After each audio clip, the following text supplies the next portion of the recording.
빌립보서 강해 설교 두 번째입니다. 여러분, 빌립보서는 두 가지의 공통점이 있습니다. 첫째로는 옥중서신이에요. 감옥에서 쓴 편지입니다. 두 번째로는 기쁨의 서신입니다. 기쁨의 편지예요. 참 아이러니하게도 이 사도 바울이 13권의 이 서신 편지를 썼는데, 이 옥중서신 4권에 이 기뻐하라고 하는 단어를 많이 씁니다. 여러분, 이 기쁨이라고 하는 것이 도대체 무엇일까요? 성경에서 말하는 기쁨이 뭐예요? 우리는 내가 원하는 것이 이루어지고 그것이 성취되어졌을 때 우리는 이 기뻐합니다. 여러분, 이 기쁨은 누구나에게나 이 기쁨이 올 수가 있어요. 그러나 이 성경의 기쁨은 내가 뭔가 얻고 나서의 기쁨이 아니고, 뭔가 성취함에 있어서의 기쁨이 아니고, 바로 내 삶의 어떤 형편 가운데 있다 할지라도 나는 예수 그리스도로 말미암아 기뻐할 수 있다라는 거죠. 심지어 감옥 안에 있다 할지라도 기뻐할 수 있다라고 얘기합니다. 여러분, 찬송가 427장에 보면은 성령이 계시네, 할렐루야 함께 하시네, 좁은 길을 걸으며 밤낮 기뻐하는 건 주의 영이 함께 함이라. 여러분, 넓고 호화로운 길을 걸어갈 때에 기뻐하는 거 누구나 할 수 있어요. 그게 우리의 본능입니다. 근데 좁은 길을 걸어가요. 여러분, 이 길을 걸어갈 때 여러분, 이것에 대해서 우리는 기뻐할 수가 있다라는 거죠. 바로 어떻게 해서 기뻐할 수 있습니까? 예수님과 함께 동행할 때 내 안에 그 주의 성령의 그 역사가 내 안에 충만히 임할 때, 그 비록 좁은 길이라 할지라도, 고난의 길이라 할지라도 기뻐할 수가 있다라는 거죠. 여러분, 신앙생활에 있어서 이 기쁨은요 너무너무 중요한 요소입니다. 여러분, 교회 올 때 기쁘셨어요? 할렐루야. 여러분, 정성훈 집사님, 거기 운전하고 오실 때 그 성도님들이 밴을 타셨을 때 얼굴이 어떠셨어요? 할렐루야. 아마 교회에 오는 것이 너무 기뻐가지고, 여러분 안에 예배가 기쁨이 있기를 원합니다. 여러분 안에 기도가 기쁨이 있기를 원합니다. 여러분 안에서 전도하고 헌신하는 것이 기쁨이 있기를 원합니다. 기쁨이 내 안에 없다라고 하는 것은 지금 무언가가 잘못되고 있다라는 거죠. 오늘 본문에 보면 사도 바울이 정말 이 기쁨에 충만한 걸 볼 수가 있어요. 나아가서 그의 입술에 감사가 터져나오는 걸 볼 수가 있습니다. 사도 바울이 무엇 때문에 그는 기뻐하고 감사하고 있습니까? 3절과 4절 말씀 읽어보세요. 내가 너희를 생각할 때마다 나의 하나님께 감사하며 간구할 때마다 너희 무리를 위하여 기쁨으로 항상 간구함은. 지금 사도 바울은 감옥 안에 있습니다. 여러분, 감옥 안에 있다라고 하는 것은 어둠이에요. 여러분, 거기에 절망의 자리라고요. 근데 감옥 안에 사도 바울이 있는데 자기는 기뻐한다라는 거예요. 나아가서 감사한다라는 거예요. 사도 바울은 이 빌립보 교회만 생각을 하면은요 기쁘다라는 거예요. 그냥 이 빌립보 교회만 생각하면 그냥 감사하다라는 거예요. 지금 사도 바울은 이 빌립보 성도들 교회만 생각하니까 이 기쁨을 이기지 못하는 거예요. 왜 그렇습니까? 바로 이 빌립보 교회는요 사도 바울에게 기쁨을 주었기 때문에 그래요. 그래서 감옥에 갇혀서 이 사도 바울이 그 교회를 생각할 때마다, 그 성도를 생각할 때마다 막 기쁨이 터져나오는 거예요. 감사가 터져나오는 거예요. 저는 이 말씀을 묵상하는데 목회의 성공이 무엇일까? 그런 생각을 해봤어요. 물론 목회의 성공과 이 실패를 어떤 가치로 재단하는 것은 그 옳은 일은 아니에요. 그러나 다만 한번 이 목회의 성공이 무엇일까? 정말 이 큰 교회를 세우는 것이 사람이 많은 사람들이 오는 교회가 목회가 성공할 것인가? 아니면 정말 이 사람들이 오지 아니하고 이 정말 그런 교회가 목회를 실패한 것일까? 이런 맨하튼이나 대도시에서 목회하는 것이 성공하는 것일까? 아니면은 이 농촌이나 어촌에서 바로 목회하는 것이 목회에 실패하는 것일까? 여러분, 저는 할 때 여러분 작은 교회를 섬긴다 할지라도 바로 비록 성도 수가 얼마 되지 않더라도요, 여러분 그것과 상관없이 목회에 성공할 수 있다라는 거죠. 할렐루야. 왜 그렇습니까? 여러분 그 숫자와 상관없이, 내가 어디에서 목회하느냐 상관없이 바로 이 목회자의 가슴 속에 그 교회를 생각할 때, 그 성도들을 생각할 때 정말로 그것에 기쁨이 있고요, 감사가 있다고 한다면 그게 목회 성공한 거 아니에요? 그렇지 않습니까? 사랑하는 성도 여러분, 도대체 빌립보 교회가 어떻게 해서 지금 사도 바울이 빌립보 교인들만 생각하면 그렇게 기뻐하고 감사할까요? 오늘 본문에는요 그 답을 얘기하고 있습니다. 5절 말씀 읽어보세요.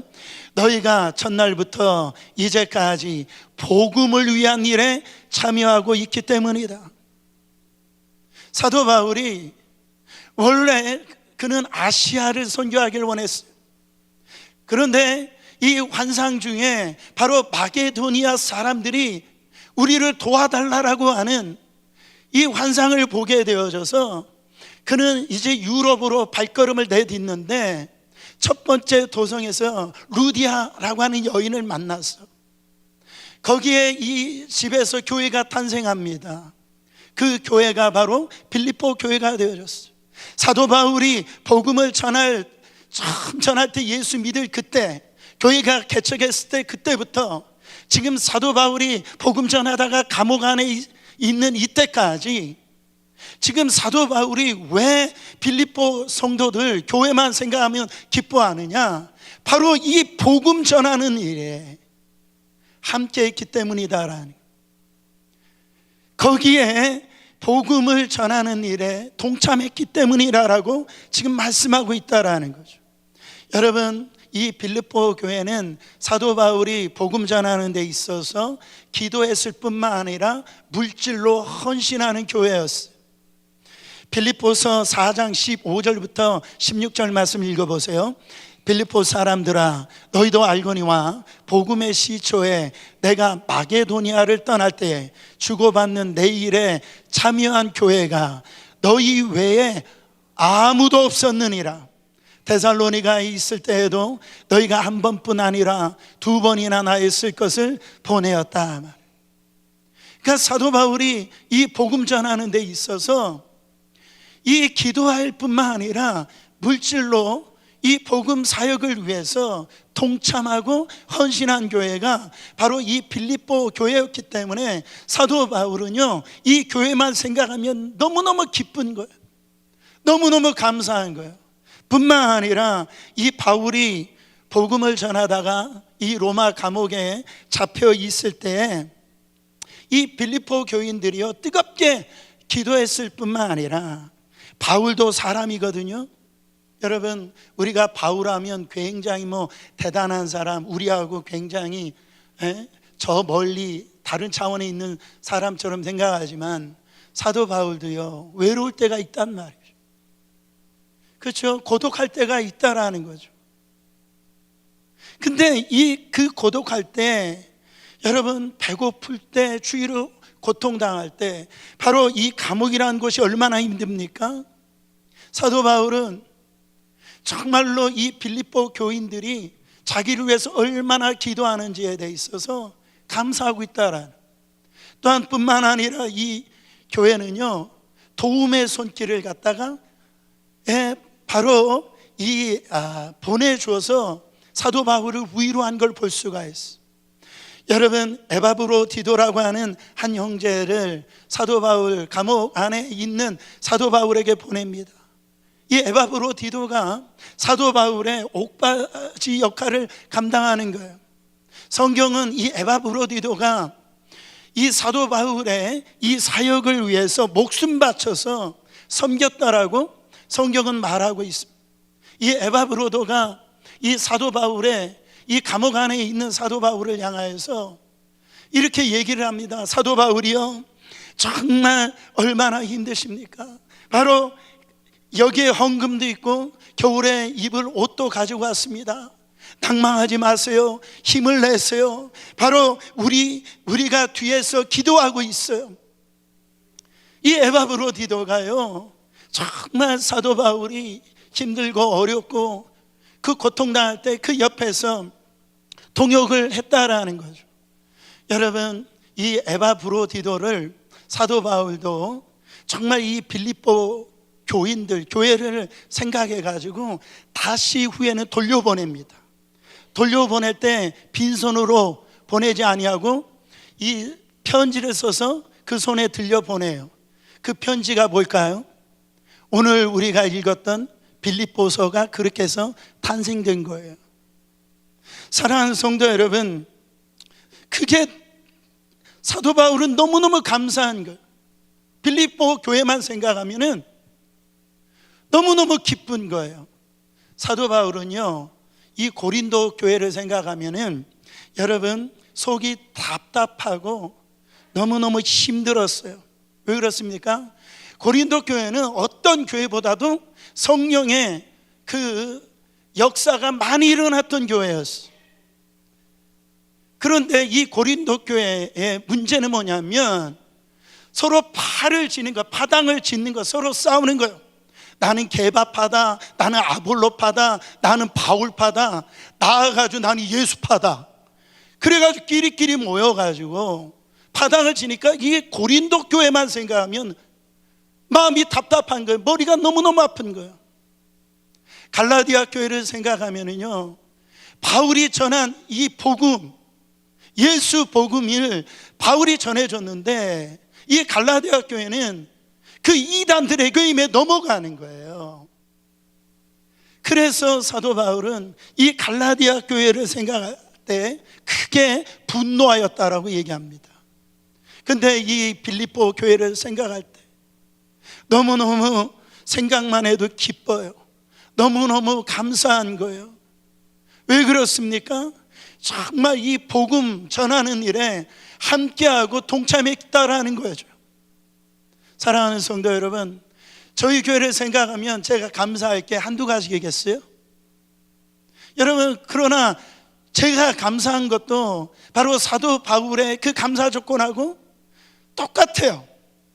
저희 교회가 이번에도 니카라 선교를 가지만은 참 감사한 것은 뭐냐면 이 교회가 도미니카도 그렇고 니카라가도 그렇고요, 이 파라과이도 그렇고 여러분 가는 곳곳마다 선교센터를 세우고요, 정말로 아이들부터 어른들까지 선교하는 교회, 할렐루야, 복음 전하는 교회, 그 일을 수고하는 거 생각하면은요 너무너무 감사한 거예요. 알게 모르게 우리 성도들이요 이 복음 전하는 일에 정말로 힘쓰고 애쓰고 있는 성도들이 있다라는 사실에 제가 너무너무 감사하다라는 거예요. 6절 말씀에 보면 너희 안에 착한 일을 시작하신 이가, 여러분 이 착한 일이 뭡니까? 선한 일이 뭐예요? 바로 복음 전하는 거예요. 여러분 부모님들에게 가장 효도하는 게 뭡니까? 바로 복음을 전해주는 거예요. 그것이 일생일 때 가장 효도하는 거예요. 가장 착한 일이에요. 가장 선한 일이에요. 할렐루야. 여러분, 목사님 이만하면 됐지 뭘 또 욕심을 내세요, 그렇게 생각하는지 모르겠어요. 여러분 그렇습니까? 예수님이 이 땅에 오신 목적이 뭡니까? 바로 인자가 온 것은 잃어버린 자를 찾아 구원하려 함이라. 여러분 어떻게 생각하세요? 예수님을 딱 생각을 하면은 바로 의인 99마리가 있다 할지라도, 양이 있다 할지라도, 여러분, 한 마리의 양, 잃어버린 한 마리의 양을 찾기 위해서 온 산을 다 뒤집니다. 그러다가 그 양을 찾았을 때 우리 예수님은 그 양을 어깨에 메고요, 정말로 세상의 어떤 기쁨보다도 가장 큰 기쁨을 가지고, 여러분, 그렇게 우리 주님이 그렇게 기뻐하셨다라는 거죠. 사랑하는 성도 여러분, 디모데전서 2장 4절에 보면 하나님은 모든 사람이 구원을 받으며 진리를 아는 데 이르기를 원하노라. 우리 하나님의 마음, 하나님의 이 초점, 하나님의 간절한 소원은, 여러분, 우리만 예수 믿는 거, 나만 예수 믿고 천국 가는 거, 그거를 원치 아니하고 이 구원과 진리는 똑같은 거예요. 바로 진리 대신 예수 그리스도를 아는 것이 구원받는다라는 거죠. 그것이 하나님의 간절한 소원이라는 거죠. 그런데 여러분, 우리 주님이 우리를 볼 때 답답하시겠어요? 안 답답하시겠어요? 우리 주님이요, 우리가 사는 거 보면 매일매일 먹는 거, 입는 거, 뭔가 잘 사는 거, 이런 것만 생각하니까 우리 주님이 답답하셔서 뭐라고 말씀하십니까? 우리 주님이, 여러분, 야, 너희들 먹을 거, 마실 거, 입을 거 걱정하지 말라라는 거 아니에요. 이방인들이 그거 구하는 거 아니냐? 너희는 내 자녀 아니냐? 너는 내 자녀야. 그러면서 뭐라고 말씀? 네가 먼저 그의 나라와 의를 구하라. 이 모든 것을 너에게 더해줄게. 하나님께서, 여러분, 이 말씀하시는 이유가 뭡니까? 정말 하나님께서 원하시는 이 마음, 이 초점, 이걸 알아주길 원한다라는 거예요. 근데 내가 원하면 여가 있고 주님이 원하면 여가 있는데, 우리는 내가 원하는 것에 우리의 열정과 시간과 모든 물질을 다 투자하고 그것을 더해주기 위해서 기도한단 말이죠. 우리가 주님이 원하고 주님이 기뻐하시고 주님의 그 비전을 향하여서 우리는 얼마나 기도하고 얼마나 거기에다 시간을 투자하고 얼마나 물질을 투자하고 있냐라는 거죠. 사랑하는 성도 여러분, 목사님, 이렇게 생각하는 분도 있을지 몰라요. 목사님, 나는 이만하면 됐지 않아요? 가정생활도 잘하고 직장생활도 비즈니스도 이렇게 잘하고요, 또 교회 와서 직분을 받아가지고 성가대도 하고 선생님도 하고, 정말 이 정도면 저 훌륭한 거 아니에요? 여러분, 훌륭하십니다. 제가 훌륭한 거 알아요. 그러나 여러분, 정말 주님 초점, 주님의 이 마음하고 내가 지금 얼마나 여러분 그 마음 안에 들어가고 있는지를 한번 생각해 보시라는 거예요. 주님의 소원과 주님이 지금 우리를 향한 그 심정을 얼마나 품고 우리가 지금 신앙생활하고 있냐라는 거예요. 저는 이곳이 가득 차기를 바랍니다. 저는 그냥 말씀, 이런 성장을 위한 말씀을 드리는 게 아니에요.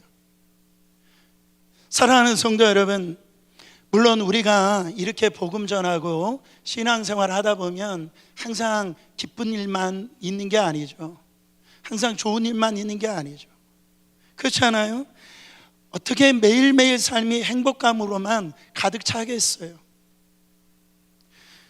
인생의 수많은 고통과 역경과 어려움의 시간은 반드시 찾아온다라는, 사도 바울의 삶도 마찬가지였어. 근데 사도 바울은 이런 어려움과 복음 전하는데 고난과 그 어려움 가운데서도 감사하는 마음을 잊을 수 없었던 이유가, 여러분, 과연 무엇이냐라는 거예요. 더 구체적으로 사도 바울은 얘기합니다. 7절 말씀 같이 봉독해 보세요. 내가 너희 무리를 위하여 이와 같이 생각하는 것이 마땅하니 이는 너희가 내 마음에 있음이며 나의 매임과 복음을 변명함과 확정함에 너희가 다 나와 함께 은혜에 참여하는 자가 됨이라. 내가 너희를 생각할 때 기뻐하고 감사하는 것은 마땅하다라는 거예요. 마땅하다라는. 근데 왜 그러냐는 거예요. 너희가 내 마음 안에 있는데 지금 나의 매임과 복음을 변명하고 확정하며, 이 한국 성경은 번역이 참 아쉬울 때가 많아요. 이 복음을 변명한다, 이 표현은 복음을 전한다, 이런 의미입니다. 여러분, 지금 한마디로 복음을 전하는 것에 모든 성도들이 그것을 은혜로 알고 함께 동참한 것에 대해 있어서 지금 사도 바울은 기뻐하고 감사하고 있다라는 거죠. 복음 전하는 것이 뭐로 지금 고백이 되고 있다고요? 은혜라고 하는 것으로 고백하고 있다라는. 얼마나 놀라운 이 축복을 받았는지 몰라요. 지금 바울이 감사하는 건 뭐냐면, 지금 여기에서 보세요. 주목하는 단어가 매인다라는 표현이잖아요. 매여 있다. 지금 감옥에 있다고요. 여러분 한번 생각해 보세요. 내가 잘못한 것도 없는데 지금 이런 고난이 옵니다. 억울함을 당합니다. 힘든 일을 겪는단 말이에요. 그러면은 여러분 생각을 해보세요. 그때 어떤 마음이 들까요? 정말 억울한 마음 안 들겠어요? 하나님이 과연 나에게 왜 이러십니까? 이런 생각이 안 들겠어요? 여러분 불평과 불만이 절로 터져 나올 겁니다. 여러분 그 감옥 속에서 암울함과 우울함 가운데 살지 않겠어요? 그런데 그 순간에 이 사도 바울은 기뻐하고 감사하고 있다라는 거예요. 왜 그럴까? 복음 전파함이 은혜임을 알고 사도 바울 스스로가, 또한 이 빌립보 교회가요, 그것이 복음 전함이 은혜임을 이들이 함께 동참해주고 있기 때문에 기뻐하고 감사하고 있었다라는 거죠. 여러분, 그리스도인들은 세상과 달라야 됩니다. 그리스도인들은 세상과 달라야 된다. 시작. 여러분, 그리스도인들이 세상과 달라야 되는 게 한두 가지겠어요? 근데 제가 볼 때는 이 그리스도인들이 세상과 달라야 될 것을 한 가지만 얘기한다고 한다면, 이 바라보는 이 눈이 달라야 된다라는 거예요. 여러분, 세상은 어떻게 생각되어집니까? 감옥 안에 갇혀 있어요. 누가 봐도 고난이죠. 실패죠. 절망을 해야 되죠. 그러면 불평하고 원망해야 될 일이죠. 근데 주 안에 있는 예수 믿는 사람들은 감옥 속에 있어도 은혜라고, 그게 보여지는 거예요. 그것이 경험되어지는 거예요. 여러분, 고난에 동참하고 있다라는 것이 얼마나 큰 은혜인지를 여러분 그것으로 인하여서 감사한다라는 거죠. 저는요, 저의 마음도 우리 성도들 요즘처럼 제 안에 성도님들을 생각할 때 기뻐하고 감사가 넘치는 적도 없는 것 같아요. 여러분 생각해 보세요. 우리 교회가 이 교회를 이사를 했어요. 그리고 뭐 하고 있는 중이에요? 성전 건축하고 있는 중이에요. 그리고 교회 수련회까지 갔다 왔어요. 여러분들은 모르시겠지만 저도 입이 막 헐더라고요. 얼마나 힘든지 몰라요. 근데 제가 참 감사한 것은 우리 집사님들, 권사님들 정말 하루 종일 일하고 와가지고 그 피곤한 몸을 이끌고 와서요, 그 밤에 와서 정말로 우리 성도들이 얼마나 수준이 높습니까? 여러분, 지금 음향이 이렇게, 여러분 이 음향이 이렇게 잡고 있다라는 그 기적입니다. 할렐루야. 우리 성도들의 귀가요 완전히 프로예요. 조금만 이상하면은 벌써 그거를 다 느낀다라는 거죠. 근데 우리 집사님들이 참 우리 성도들 예배 드리는데 불편함이 없게 하기 위해서 얼마나 열심히 수고하고 애를 쓰는지 몰라요. 돈 받고 하는 것도 아닙니다. 못한다고 제가 어느 때 인상 쓸 때도 있어요. 왜 빨리 안 끝내냐고. 그런데도요, 정말 그것에 인하여서 이 헌신하는 모습을 볼 때 제가 너무너무 감사한 거예요. 너무너무 기쁜 거예요. 집에서 아내가 뭐라고 합니다. 여러분, 그 고난과 고통을 다 이기면서요, 그 일을 감당하더라는 거예요. 우리 권사님들, 우리 아이들 그 예배 드리는데 이게 깨끗하게 예배 드리라고 그 창문에 창살을 다 닫고요, 그런 모습을 보면서 감동을 받는 거예요. 여러분, 우리 안에 지금 성전 건축을 하는 데 있어서도요, 저처럼 행복한 목사가 어디 있습니까? 제가 성전 건축한다라고 그래서 저한테는 그래요. 저한테 이것에 대해 있어서 뭔가가 반대를 한다든지 뭔가가 원망 불평하든지 그 소리를 저는 잘 듣지 못했어요. 여러분, 이 어마어마한 사역을 하고 있는데 온 성도들이 같은 마음을 품어주고 헌신하고요, 오병이어로 동참하고, 목사님 이것을 다른 사람 알리지 마세요, 그러면서 이렇게 함께 이 주의 성전 건축하는데 동참하는 우리 성도님들을 생각할 때 제 안에 너무 기쁜 거예요. 너무너무 감사한 거예요. 여러분, 여기에 같이 동참하고 있다고요. 그거를 뭐로 알고 있어요? 힘들죠, 어렵죠, 그 고난일 수 있어요. 근데 그거를 은혜로 알고 있더라는 거예요. 여러분, 우리의 신앙생활을 했을 때 우리는 자꾸 면류관만 쓰려고 그래요. 다 된 상태에서 우리는 평가자로 그렇게 서기를 원하는 거예요. 그냥 따먹기를 원하는 거예요. 고난받기를 원치 않아요. 희생하기를 원치 않아요. 다른 사람의 그 수고와 헌신과 땀방울을 먹고 살고 싶은 거예요. 내가 헌신하고 싶지 않아요. 눈물 흘리고 싶지 않아요. 땀 흘리고 싶지 않아요. 여러분, 고난이 없는 영광은 없습니다.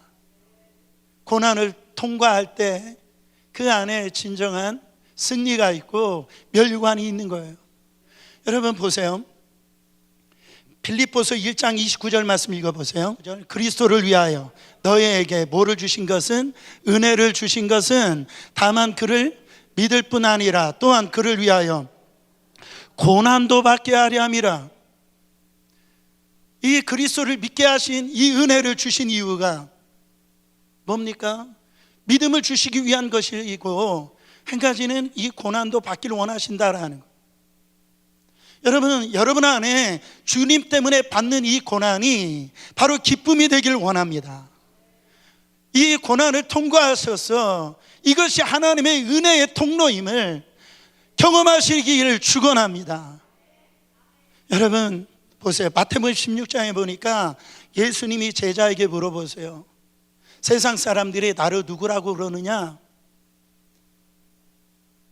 예수님, 세상 사람들이 엘리야라고도 하고요, 에레미야라고도 하고요, 선지자 중에 한 사람이라고 그렇게 얘기를 합니다. 그래, 그러면 너희는 나를 누구라고 하느냐? 그때 항상 나서기 좋아하는 이 베드로가 얘기합니다. 주는 그리스도시요 살아계신 하나님의 아들이십니다.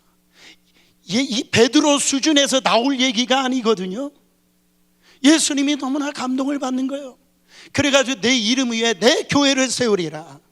그래서 네가 하늘에서 열면 내가 땅에서, 이 하늘에서 열게 줄 것이고, 네가 땅에서 매면 내가 맺게 해주시리라.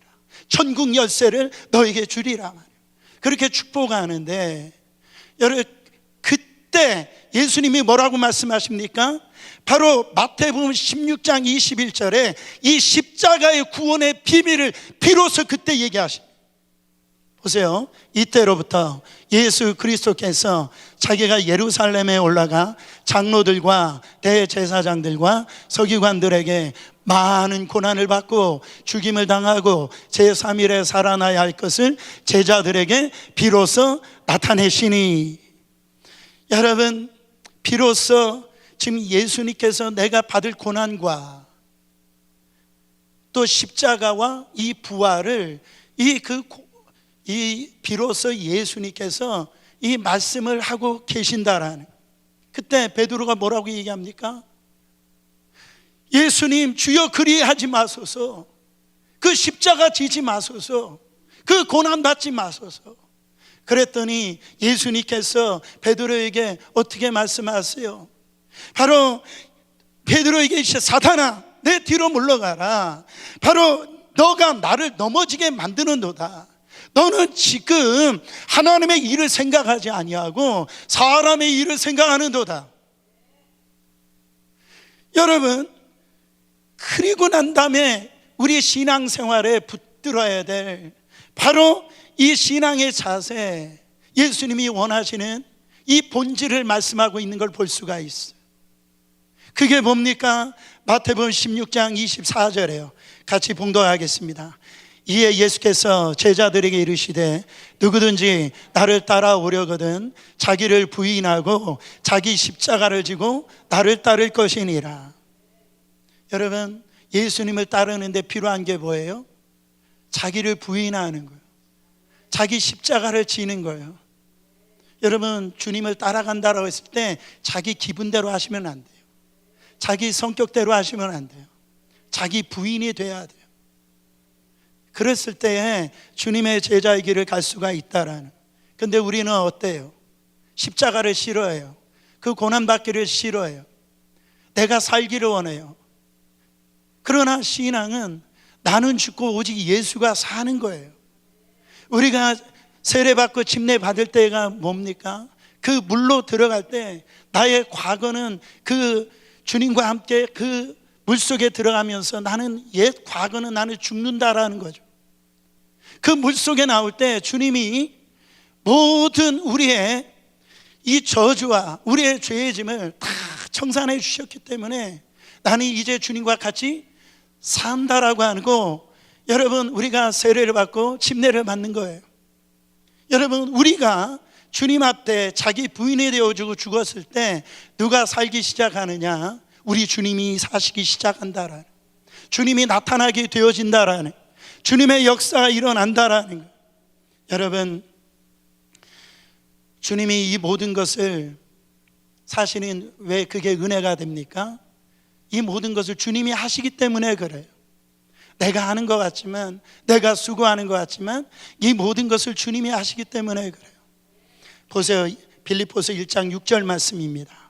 너희 안에서 착한 일을 시작하신 이가 그리스도 예수의 날까지 이루실 줄을 우리가 확신하노라. 예수의 날이 뭡니까? 주님 재림의 때예요.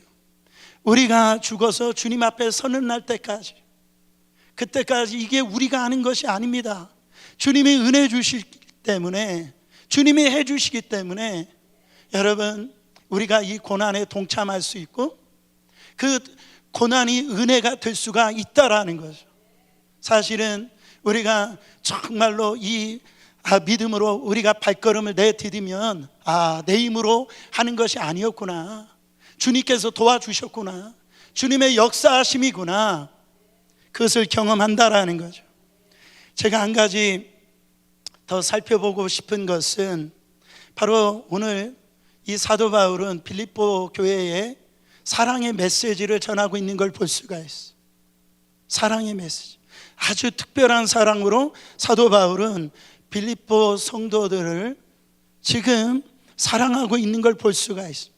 자, 어떤 사랑인지 본문 8절 말씀 한 목소리를 읽어보세요. 내가 예수 그리스도의 심장으로 너희 무리를 얼마나 사모하는지 하나님이 내 증인이시니라. 정말 내가 너희 교회, 너희를 얼마나 사랑하는지 우리 하나님의 증인이시래요. 여러분, 크든지 작든지 저도 여러분들을 주님의 심장으로 사랑합니다. 이 교회를 사랑해요.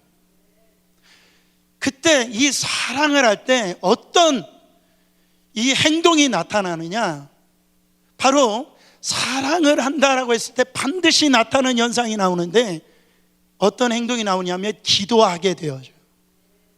사랑하면 기도하게 된다. 시작. 여러분 9절 말씀에도 보면은요, 바로 내가 기도하노라 너희 사랑을 지식과 모든 총명으로 점점 더 풍성하게 하사. 그리스도의 심장으로 사랑하는 사람들은 이렇게 기도하게 된다라는 거예요. 여러분 정말 교회를 사랑하십니까? 교회를 사랑하는 분들은요, 교회를 위하여 기도하는 거예요. 무관심할 수가 없는 거예요. 이 성전에서 이루어지고 이 빈자리를 볼 때 주님의 안타까운 마음을 느낍니다. 주님의 그 고통을 느끼는 거예요. 여러분 정말로 나라를 사랑하는 사람들은요, 이 나라를 위해서 기도한다고요. 이 기도하면 사랑하게 되어지고 사랑하면 기도하게 되어지는 거예요. 사랑하는 성도 여러분, 기도할 때 우리가 반드시 잊지 말아야 될 게 있어요. 그것은 뭐냐면 현재의 모습을 보고 판단하지 말라라는 거죠. 우리 예수님은 우리를 현재의 모습을 보고 판단하는 것이 아니라 바로 미래 장차에 변화되어지는 모습을 보고, 우리 예수님은 우리에게 거룩한 비전을 품으셨다라는. 여러분 예수님이 베드로를 보실 때 뭐라고 말씀하십니까?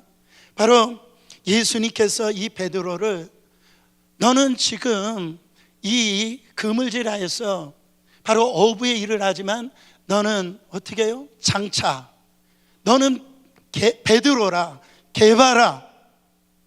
바로 하나님께서 이 베드로가 지금은 비록 그물질하고 바로 어떤 부분에서는 정말 그의 삶의 모습을 보고 예수님이 판단하신 것이 아니라, 예수님께서 장차 그의 심령 안에 성령이 임하고, 바로 성령이 임했을 때 그를 통해서 사도의 역할을 감당하면서 주님의 나라를 세울 그 장차에 하나님께서는 목적을 두시고 주님께서 기도해 주신 것을 볼 수가 있어요. 여러분 저도 마찬가지입니다. 제가 목회를 하면서 지금 현실을 볼 때 조바심이 생길 수도 있죠. 우리가 생각하는 것처럼 그렇게 안 되어질 수도 있죠. 그러나 여러분 어떻습니까? 정말 우리 하나님께서 우리 교회를 향한 그 분명한 비전과 그 뜻이 있다라는 거죠. 여러분 성도들을 향하여서, 우리 성도 한 분 한 분들을 향한 그 비전과 그 목적이 있기 때문에 이루실 하나님을 바라보고 그렇게 지금 목회하고 있다라는. 정말 주님을 만나서 거듭나면, 여러분 목사님 제 남편이 지금도 술 먹고 어떻게 보면 변화되지 않습니다. 여러분 그런 가정이 있습니까? 포기하지 마세요. 절대 이 기도의 무릎을 포기하지 마세요. 기도는 반드시 응답을 받습니다.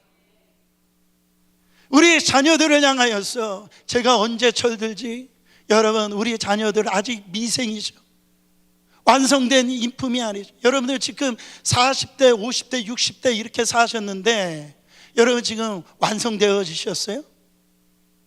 너는 커서 뭐가 될래? 여러분 이런 소리 다 들어보셨잖아요.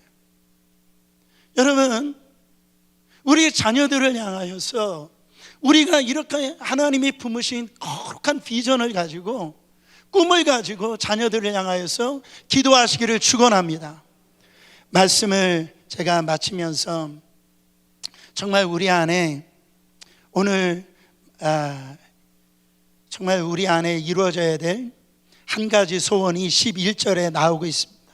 같이 한번 더 봉독해 보세요. 예수 그리스도로 말미암아 의의 열매가 가득하여 하나님의 영광과 찬송이 되기를 원하노라. 여러분 주님 앞에 섰을 때 여러분 안에 의의 열매가 주렁주렁 맺기를 원해요. 주님 앞에 섰을 때 그 의의 열매가 한아름 정말로 맺혀져서 주님 앞에 서기를 원합니다. 여러분 보세요. 그것이 우리 모두가 집중해야 되고 기도해야 되고 사모해야 될 축복 중에 축복이라는 거. 그러면 어떻게 해야 이 의의 열매 가득 맺힐 수 있을까요?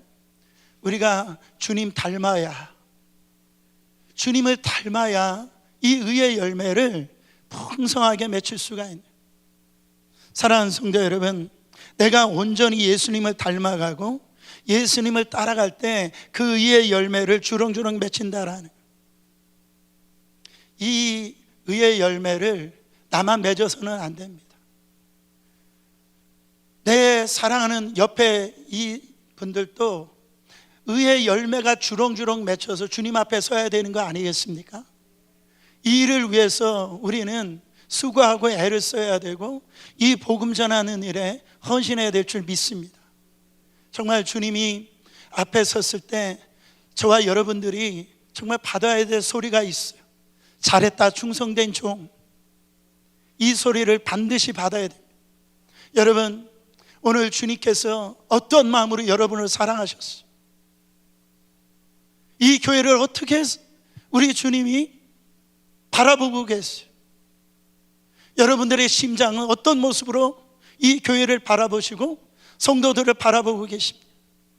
주님의 심정으로, 주님의 마음으로 이 교회를 바라보시고 성도들을 바라보셔서 주님의 형상을 닮아가며 의의 열매를 맺혀서 잘했다 충성된 종이라고 주님 앞에 칭찬받으시는 여러분 되시기를 축원합니다.